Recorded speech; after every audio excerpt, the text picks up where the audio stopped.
Hi friends, ఈ రోజు నేను ఒక డిఫరెంట్ రెసిపీతో మీ ముందుకు వచ్చేసాను. ఇది యాక్చువల్ గా మా అత్తగారి రెసిపీ అండి. డ్రాగన్ ఫ్రూట్ తొక్కతో జాము.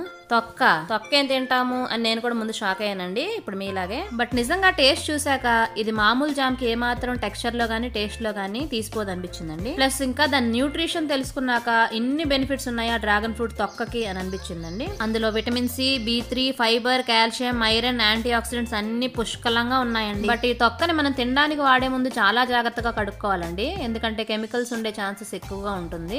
ఆ తొక్కని మనం ఉప్పు నీటిలో గానీ చింతపండు గుజ్జులో గానీ ఒక అరగంట సేపు ఖచ్చితంగా నానబెట్టేసి బాగా ఉప్పు నీటితో కడిగాక మాత్రమే మనం వాడాలండి. రెసిపీ అయితే చాలా సింపుల్ అండి. మనం తొక్కని బాగా కడిగి శుభ్రం చేసుకున్న తర్వాత ముక్కలుగా కోసుకొని ఒక ప్రెషర్ కుక్కర్ లో ఈ కట్ చేసుకున్న ముక్కలని వేసుకొని అందులో అర టీ కప్పు వాటర్ ఇంకా అర కప్పు బెల్లము వేసి ఒక 2 విజిల్స్ వచ్చేదాకా సాఫ్ట్ గా ఉడికించుకోవాలండి. చల్లారాక ఈ ముక్కలన్నిటిని స్మూత్ గా బ్లెండ్ చేసుకోవాలండి. మిక్సీలో బ్లెండ్ చేస్తున్నప్పుడు ఇలాచీ పౌడర్ గానీ మిక్స్డ్ ఫ్రూట్ ఎసెన్స్ గానీ వేసుకొని బ్లెండ్ చేసుకుంటే మంచి స్మెల్ వస్తుందండి.